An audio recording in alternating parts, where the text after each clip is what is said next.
Buongiorno e benvenuti a Cosa c'è di nuovo, notizie dal web e non solo di oggi, sabato 7 maggio.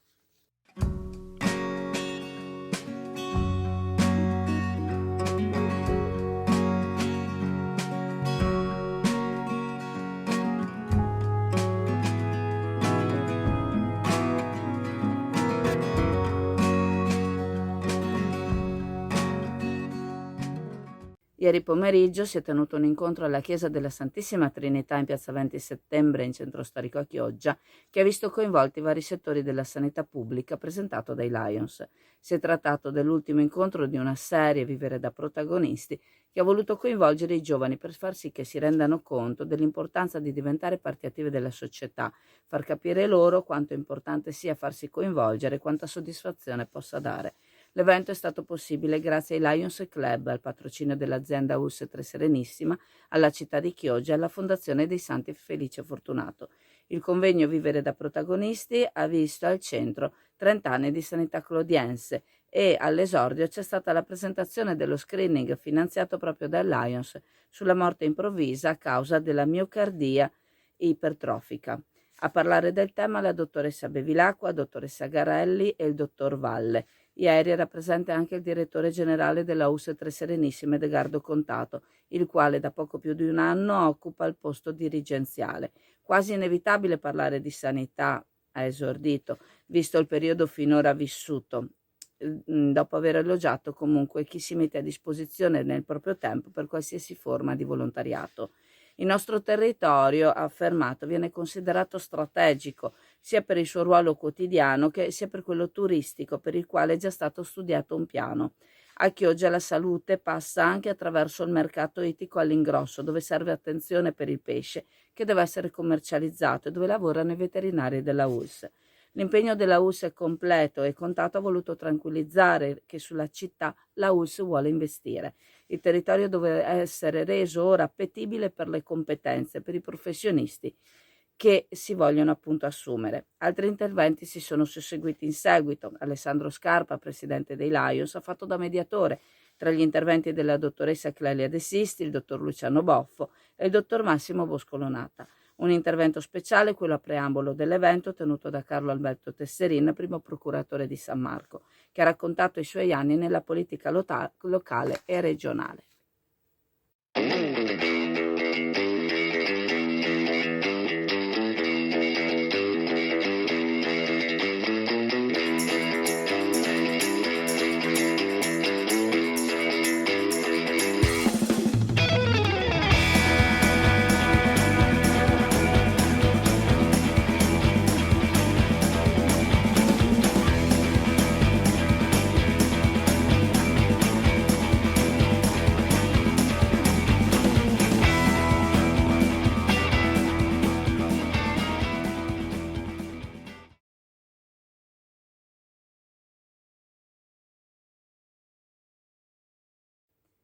Sono una quindicina le imbarcazioni attualmente ospitate presso la Darsena Saline che prenderanno parte nel corso del weekend alla Coppa Primavera, l'evento organizzato nel campo di regata di Chioggia dal Porto di Mare in collaborazione con lo Yacht Club di Padova.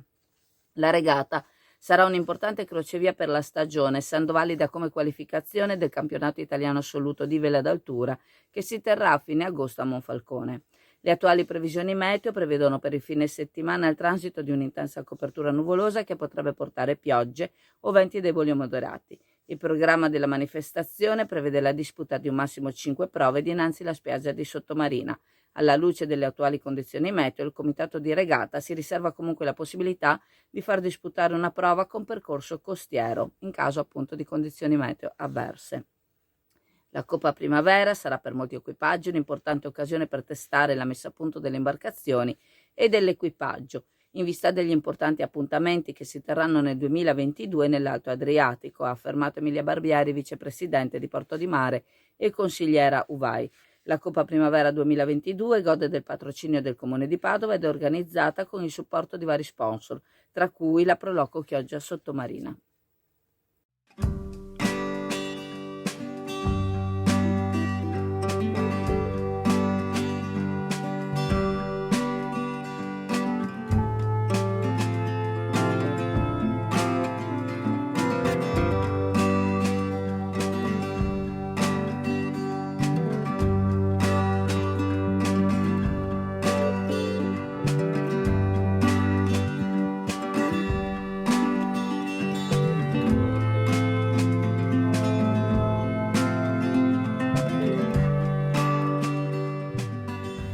questo è il nostro staff di Pasta Mia.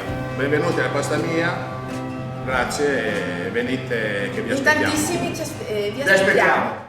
La Regione Veneto ha emesso un bando per la selezione degli interventi finanziabili per l'anno 2022 a favore della mobilità e della sicurezza stradale, al quale possono aderire i comuni sulla base di un progetto che vada a migliorare le condizioni di sicurezza delle strade comunali soggette ad alto rischio, inteso come tasso di incidentabilità.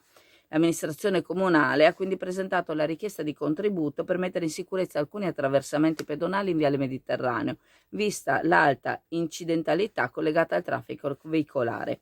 In questa strada comunale, infatti, nel triennio 2018-2020 si sono registrati ben 79 incidenti, di cui 62 feriti, 2 dei quali gravi, e una persona deceduta. A livello statistico, la percentuale riferita al triennio di feriti e deceduti rispetto al totale dei sinistri è molto elevata. Una città sicura che possa garantire il cittadino sia nelle sue iniziative commerciali che nella vita quotidiana è sicuramente una condizione necessaria per creare le premesse dello sviluppo del territorio, ha commentato il sindaco Mauro Armelao. Dato il poco tempo a disposizione, si è deciso di dare corso ad un progetto già esistente riguardante la creazione di attraversamenti pedonali sicuri, i cui primi sono stati eseguiti dalla precedente amministrazione. Ho detto più volte che la sicurezza stradale è una priorità e stiamo portando avanti tante azioni in tal senso, ha ribadito il sindaco. Aggiunge l'assessore ai lavori pubblici Elisabetta Griso.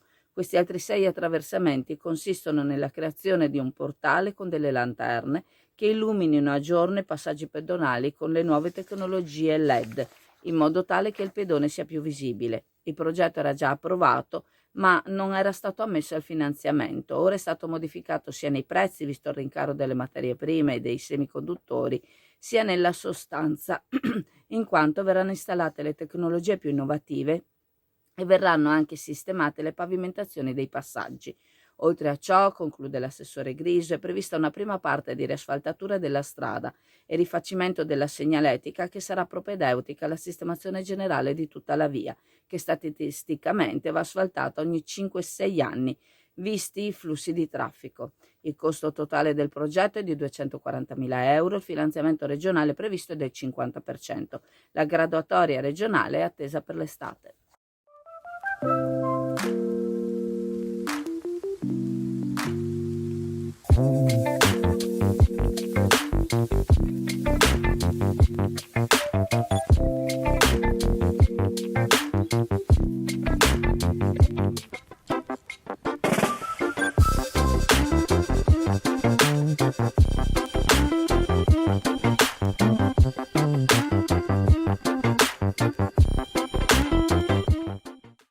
Secondo l'ex consigliere Daniele Padoan, alcune affermazioni del consigliere Montanariello sono false e le affermazioni sotto accusa sono quelle che sostengono che i 5 consiglieri che si sono dimessi l'anno scorso sono stati cacciati, affermazioni fatte davanti a tutto il Consiglio.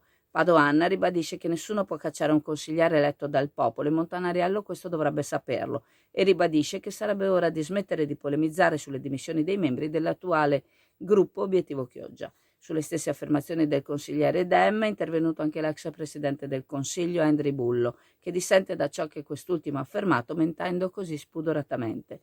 Paolo Bonfà, anche egli ex consigliere, ha affermato essere giudicato i peggiori sotto il punto di vista politico da un piddino che per avere consenso arriva a gridare in sala del Consiglio prima ai Ciosotti, non può essere altro che un vanto, e ha concluso dicendo che nessuno ha cacciato me né gli altri 4 consiglieri, ci siamo dimessi proprio per non aver accettato neppure l'idea di assimilarci politicamente a quelli come te, rivolgendosi al consigliere Piedino.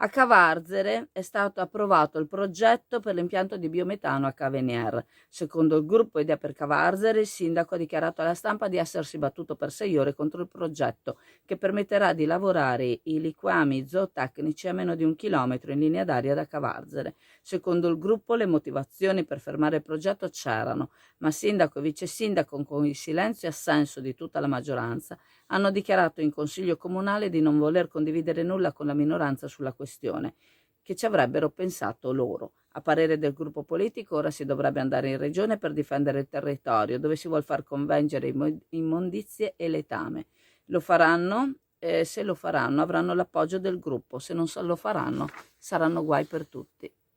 Allora, sapete, vi chiediamo sempre il supporto del canale Chioggia Azzurra, che è su YouTube praticamente. È importante sia se volete anche, diciamo, essere aggiornati con la notifica, quindi c'è la campanellina, dovete cliccare sul simbolo e poi sulla campanellina, in quel modo praticamente automaticamente quando vengono caricati i video venite, diciamo, avvisati.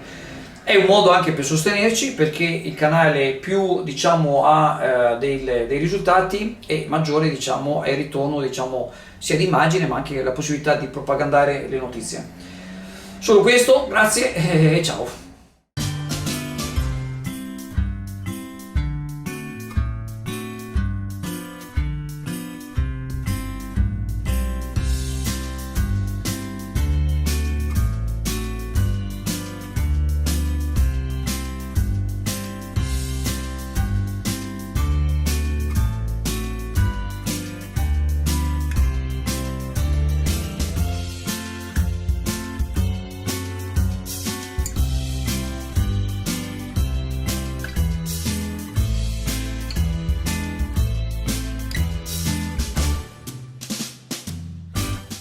Ricordandovi che la farmacia di turno oggi, sabato 7 maggio, è la farmacia Fornasiero al Duomo in Corso del Popolo a Chioggia.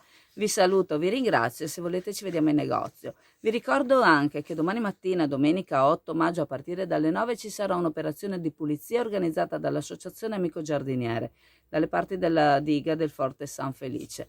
Quindi chi volesse venire, abbiamo noi guanti, abbiamo noi il materiale necessario. Al termine della mattinata ci sarà un momento conviviale. Vi aspettiamo.